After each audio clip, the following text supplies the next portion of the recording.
show you how to do boneless fillets on a bass, sea bass, under a pound. And when you've got a small fish or a big fish, it works for either. I was taught this technique by my father-in-law, Bill Flowers in DeLand. He's been doing it, and I've never seen anybody else do it quite like this. So just watch, and hopefully you'll get more meat off your fish and save every bit of the fish. Come on over and watch. Okay, ready? Is it squared up? Okay, first thing I'm going to do is I'm going to start right here. This isn't a large fish, only about a pound. I'm going to start right in his rectum. I'm going to cut him right up to the top like that. And I'm going to feel right here. I want to get most, this is the bulkiest part of the meat.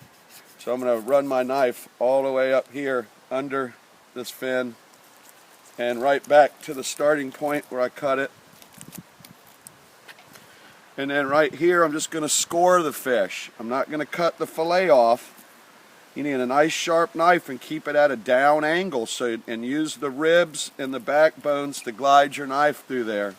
Pointing it down. If you point it up, you're going to leave fish on the bone. So you point it down, make some surgical slides. This is why you want a nice thin knife so you can feel the bones. You can almost hear them as I'm sliding it down it.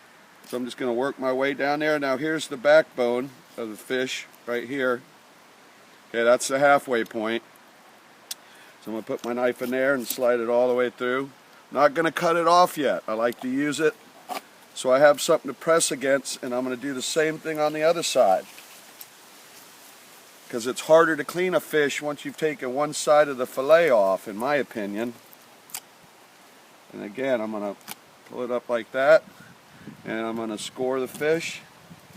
And just get up underneath the scales and run it right down. And I may be not using real proper technique for safety, but this is the way I do it. So, and again, I'll just use the knife. You need a nice light knife, and it's going to separate from the bones like we did on the other side. Okay, I'm going to go ahead and flip it over. Okay, what you're going to do is you're going to run your knife, and if you look, I haven't left any meat on there. Then you're going to make it to the rib cage. Sensitivity on the knife's real important here because you want to feel the rib cage. So I'm going to take the fish.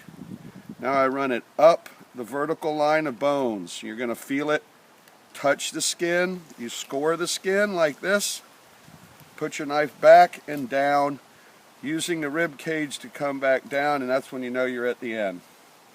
So again, this is only a 1 pound fish, and if you look here, you slide it up over the rib cage and back down, and we haven't left anything.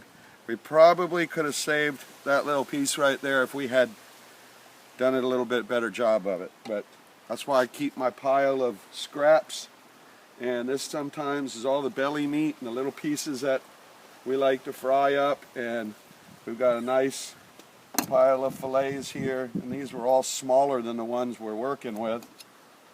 And then simply when you're done, take that little fin off, hold it with your nail, run your knife down again at an angle so you don't leave any meat behind. And if I wanted to, I could fry that piece. What I do is cut that little chunk off, and I like to fry that separate or saute it in garlic and oil. And you end up with a nice little boneless fillet, and you have it just whacked the side of the fish off. That didn't sound right. Let me show you one more time. Turn it on.